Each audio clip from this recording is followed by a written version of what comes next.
This is In the Lab with Dr. Tracy Gibbs, Chief Science Officer for LifeWise. Tonight we're going to be talking about pain management and what tools and ingredients are effective for, I guess you could say, alternative pain management. We're going to be covering an in-depth training into the three major active ingredients found in LifeWise Restore. This little soft gel capsule full of a liposomal technology known as S.M.E.D.S delivery, self-microemulsifying delivery technology, carries with it some very powerful ingredients. All three of these ingredients have a pretty long history. They have multiple clinical studies. I'll be citing some of those studies tonight. They're all very effective. In fact, if I had to pick three of the most powerful pain management natural ingredients out there, it would be the very three that are in this product. No, it would not be CBD for some of you who are out there thinking that, oh, CBD might be the most powerful pain management product out there.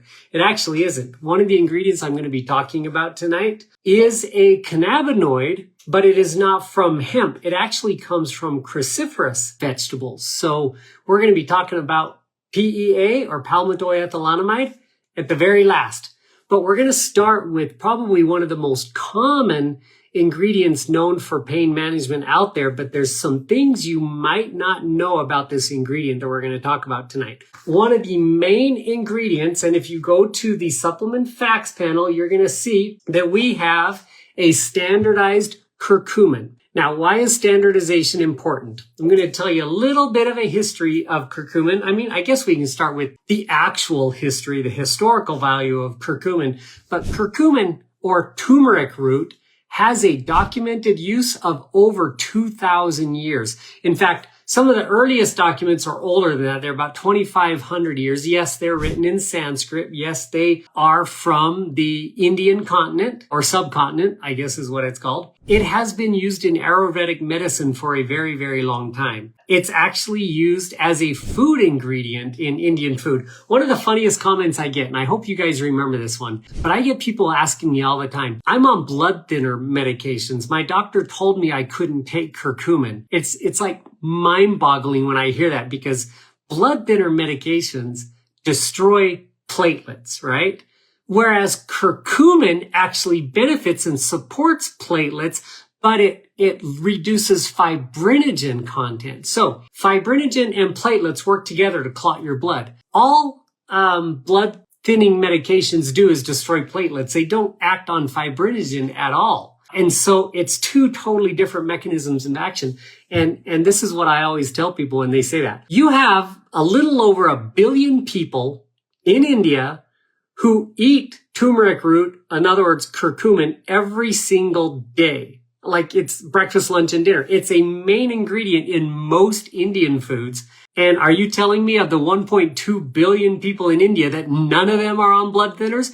And if they were on blood thinners, then they couldn't eat the very food that they use to sustain themselves every day? No, the science is irrefutable. You have probably the largest human clinical study like ever. These people eat curcumin every day, and yet when they get heart disease, they take blood thinners. And there's no contraindications between Indian food rich in curcumin and blood thinners. The history of safety and efficacy of use of turmeric dates back to about 500 BC. The written. Now, it was probably used long before that, but we have evidence, documented evidence, that it's been used for at least that long. All right? Some things you may not know about curcumin and why it's important to look for standardized curcumin alkaloids in your product is because turmeric root is only about 3% curcumin. When you get a product out there that says turmeric root extract, and it doesn't talk about standardization or curcumin alkaloids or anything like that,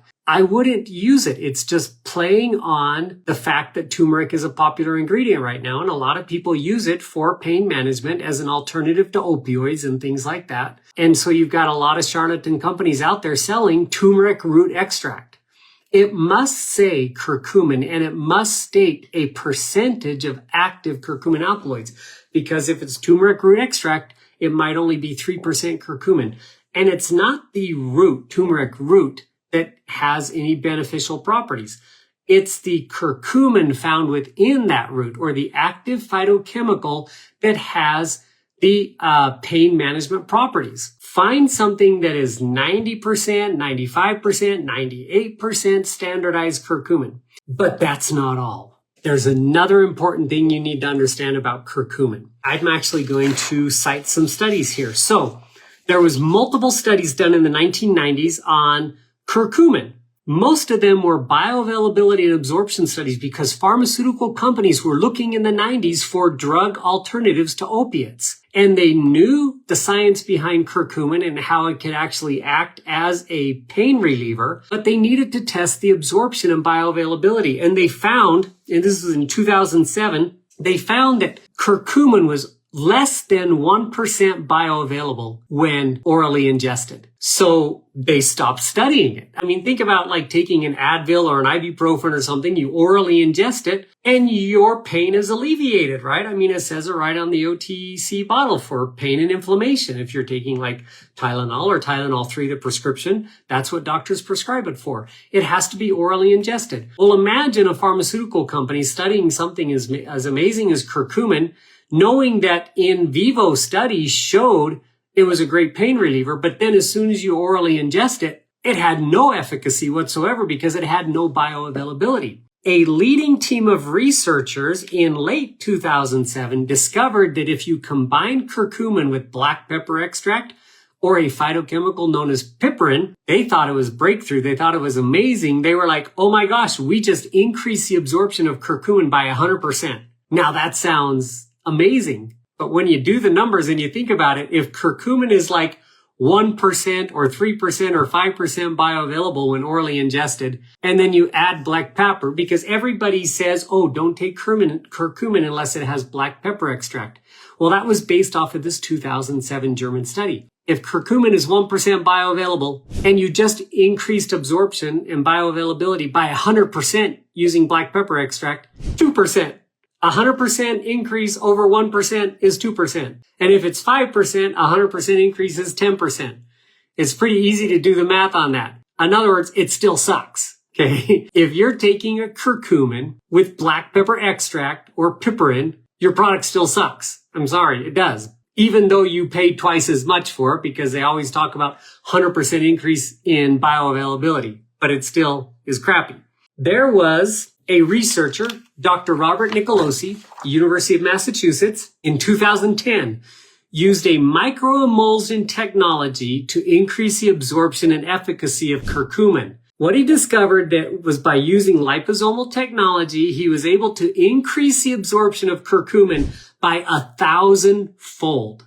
1,000 times. Now, he actually did that in an actual cancer study. It was early in 2012 that I began reading some of his studies. So about 2 years after the studies were done, and it was just crazy what I saw. I saw a rat cancer study where they actually gave rats melanoma on their ears, and so their ears would grow grotesquely out of shape and large as the melanoma cancer cells were spreading. Then they took a regular DMSO extracted curcumin, which is like 3 to 5% bioavailable, and they injected like 100 micrograms per kilogram of weight into these rats. And they were able to slow down the melanoma growth. Even with the crappy curcumin, they were able to slow down the melanoma growth by about 89%. But then they did something interesting. They reduced the dose 100-fold. They went from 100 micrograms to 1 microgram. And the melanoma cancer cells started growing exponentially again. But then they took that same reduced dose, 1 microgram of a liposomal curcumin, and they were able to drop the melanoma cancer cell growth by over 100-fold. So it showed that liposomal curcumin of a standardized extract curcumin was like 1,000 times more powerful than a non-liposomal form of curcumin. And just to let you know, of course, from the moment I read that in 2012, every time I formulate anything with curcumin, I make sure that it's a liposomal emulsion, not a lipid emulsion, that it's actually encapsulated into a liposome. We'll talk about the self-microemulsifying delivery technology a little bit just at the end. But again, regular standardized curcumin in any form is like 3% bioavailable, 3 to 5%. When added to piperine extract or black pepper, 10% bioavailable. Still, imagine if you spent $100 on a product and you flushed 90 of that down the toilet and only got $10. That's the type of, I guess you could say, value you're getting when you're using a curcumin combined with black pepper extract. You're flushing 90% of your money down the toilet. However, when you use a liposomal curcumin, you're getting 1,000 times more efficacy over what a normal non-liposomal curcumin will give you. So those are just the facts. That's the takeaway on our main ingredient in Restore. I don't want to say the main. It's the first ingredient you come to on the back of your supplement facts panel, aside from the carrier oil, which is black sesame seed oil that we use. The next ingredient is just as important and has just as long as history as curcumin. Let's talk about Boswellia serrata. Boswellia serrata is the Latin name for the frankincense tree. The bark of that frankincense tree is used as a resin to create the frankincense essential oil, or the frankincense oil that is world-renowned and, again, even was used in biblical times. So, again, we have documented, written, historical use of this dating back well over 2,000 years. The tree is actually indigenous to the Oman region of the world, but is now grown in parts of India, parts of Saudi Arabia, parts of Morocco. It's grown commercially throughout the Middle East and into parts of Asia. But there's some things you need to understand about Boswellia too that are important. A lot of people get great benefit from frankincense essential oil, but there's certain properties in the frankincense essential oil which are very beneficial for you and anti-inflammatory, so they do help with some pain management. But there's 3 specific types of boswellic acids that are not in essential oils because the molecule size is too large, and yet they are the most beneficial oils, or acids, beta-boswellic acid, keto-beta-boswellic acid, and acetyl-keto-beta-boswellic acid. I know those terms are complicated, but I want to talk specifically about the acetyl-keto-beta-boswellic acid. Sorry, it's even a tongue twister for me, or what I call AKBA. In fact, most of the scientific community calls it AKBA, acetyl-keto-beta-boswellic acid. It's quite a large molecule, and because it's quite heavy, it can't turn into steam when you're doing the steam distillation. The whole purpose of steam distillation is to extract a lot of the beneficial properties of the plant, and then it's reconstituted where the water drips off of one side and the oils drip off of another. And that's the pure frankincense oil that you can buy. That's quite expensive, by the way. Some companies sell 30 milliliters of that, or 1 ounce, for upwards of $90. And it's beneficial, and it's got a long history of use, but it is missing 3 of the most powerful anti-inflammatory properties that are actually found in the resins of the frankincense. And that's those 3, the beta-boswellic acid, keto-beta-boswellic acid, and the acetyl-keto-beta-boswellic acid, all right? That's a tongue twister for you. I want you to say that 10 times, all right? The cool thing about these 3 forms of boswellic acids is they have more research behind them than any other form of boswellic acid that's found in like an essential oil form. Look, I'm not making any product claim here. I'm actually citing studies. These particular forms of boswellic acid have proven clinical studies to treat leukemia, colon cancer, skin cancer, asthma, because of the inflammation, I'm assuming. There was a really cool study published in 2020, July 17th, on BMC Complementary Medicine magazine, compounding of over 7 trials involving 545 patients. They compared the control group, the AKBA group, and a placebo group, and showed significant improvement in pain scores and in WOMAC scores. By the way, this is a bone density and arthritic study, and it improved joint function, joint flexibility, and reduction of pain in osteoarthritis. So that was regarding the AKBA. That wasn't frankincense oil, that was AKBA, that acetyl-keto-beta-boswellic acid study. There was also a really good study published 2019, March 6th. This was a 120-day long study on osteoarthritis of the knee using AKBA specifically. They showed it to be 5 times more potent than conventional Boswellia serrata and more than twice as potent as the traditional drug used for osteoarthritis. The cool thing about the source where we get our AKBA from, and by the way, if you want to follow along and we're on the ingredient deck, we're at the second ingredient here, this standardized form of boswellic acid, which is standardized to contain at least 10% AKBA, which is 4 times higher than any other source of AKBA I found anywhere in the world, which is why I buy from this particular company. And it's non-GMO, it's Prop 65 compliant. They don't use any pesticides or herbicides in the harvesting or production process. And it is harvested from wild trees, so it's sustainably harvested as well. And that is also inside in a liposomal delivery inside of this little capsule here. I wanted to cover the third most powerful ingredient. I mentioned early on, if I had severe pain or chronic pain, if it were me and I had a sports injury or something, as a pharmacognosist, in other words, having a full range of plant science knowledge and knowing all of these pain relieving plants from all over the world, if I had to choose 3 ingredients to alleviate my pain, it would be these 3. It would be the standardized curcumin in the liposomal delivery form. It would be the AKBA from boswellic acid, and it would be palmitoylethanolamide. That's P.E.A. for short. P.E.A. is the last and final ingredient right here in our product. And P.E.A. again stands for palmitoylethanolamide. It is an endogenous fat, so it's inside our own body in very small quantities. It's a fatty acid amide that your body produces naturally to pain response. I don't know if you guys ever got to studying this in college or anything, but like when you are punched or hit and you get a bruise, you know, that ouch goes up to your brain, and then your brain responds by doing a couple of things. You just had an accident or somebody punched you, so your adrenaline spikes a little bit. And when your adrenaline rises, it's kind of a natural pain reliever.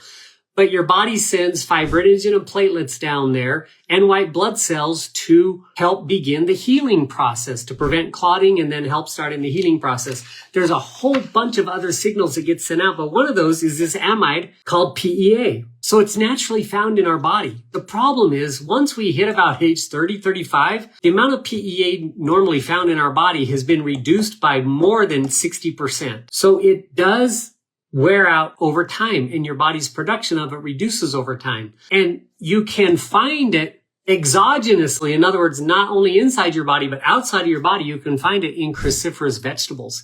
Now, you have to eat a ton of broccoli and cauliflower and Brussels sprouts in order to get even micro doses of P.E.A.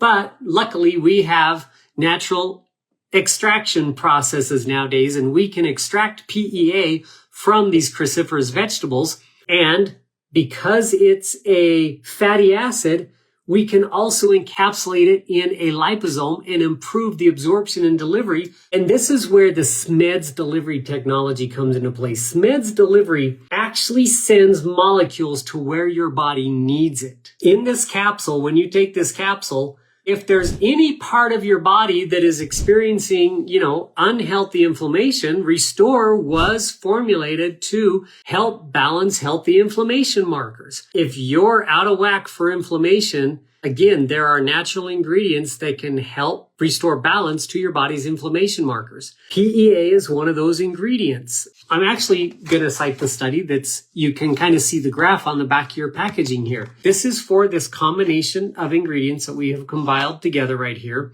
That was a pain management study where I believe 60 subjects who had suffered from injuries were asked to take either 1,000 milligrams of acetaminophen, which, by the way, is like Tylenol 3, I believe. Tylenol 3 is like 800 milligrams, so it's even more than that, I guess. It's 1,000 milligrams of acetaminophen. And then one group was asked to take 1,000 milligrams or 2 capsules of this product. And then they asked those normal pain management questions. What's your experience? Where's your pain level at on a level of 1 to 10 and things like that? And they were able to find that not only was the QOL, the quality of life, improved among the natural group because they didn't get an upset stomach. Their liver ALT levels didn't raise, so it didn't affect their liver enzymes any. But they also had about a 20% reduction in pain management over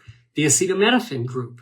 So it's quite an amazing clinical study, and it is backed by science. So I do feel comfortable citing this study on this public forum right now because it was actually done on this product. The exact product that we buy that's in this was the one that had that study done on it. We've had thousands of people use Restore over the last couple of years. I have many testimonials on this product. Every day I get somebody who messages me, emails me, or texts me directly saying what a life-changing product this is for them. I'm just going to share my own personal experience with you. I've told you guys many times that I do play basketball. I have what I call the old man grunt when I get out of bed. When you kind of sleep in the same position, and I sleep fairly deeply, so I'm in the same position pretty much all night long. When I wake up, your body's stiff and sore. And that was just kind of me from about age 45 until the very first night I took Restore. I woke up in the morning and rolled out of bed. And as I started walking away from my bed, I realized that I didn't do the old man grunt. I didn't feel stiff. I didn't feel achy. It was about 5 a.m. and I was ready to change in my basketball clothes and go play basketball. It was amazing. It was that significant and that noticeable of a difference for me. And now without fail, every night I take 2 and sometimes I take 3 of Restore before I go to bed. There's a few times where I take more Restore. I also have a large garden in my backyard. A couple weeks ago, with spring rolling around, I started getting that garden ready for planting. And in order to do that, I had a lot of landscaping I needed to do for my backyard. And I actually brought in some hired help. But the entire day, I worked right alongside those guys, hauling wheelbarrow. Let me just tell you, it was 14 cubic yards of mulch, 10 cubic yards of new topsoil for my grow beds. I built secondary grow beds. And I even hauled some gravel and 2 pallets of pavers in. I was sore, you bet. In the middle of the day, I took 2 more Restore, and then I took 3 Restore when I went to bed. And when I woke up, again, it was amazing. At my age, for a 55-year-old man, I didn't have one achy, sore, stiff muscle. My shoulder, which I had injured years ago snowboarding, my knee, which I also injured snowboarding, those just don't give me problems anymore. So that's my personal testimony and experience since I started taking Restore about 2 years ago. I can't wait to hear from you guys and the experiences you have with this product. I love to hear your stories. I'd love for you to share your stories as long as, we can't use like diagnosable diseases. Stiff and achy muscles is not a diagnosable disease. But if you do have one of those diseases that cause pain and inflammation, I'd love for you to take the product. Maybe you can share your story personally with me and just not post it online, or tell your friends and family about it if you want to. That's our in-depth training on Restore tonight. Thanks for joining me. I hope you guys share this video because I would love to see how many people we can benefit and how many lives we can change with this amazing product called Restore from LifeWise. Thank you again for watching tonight, and we'll see you next week in the lab. Have a good evening.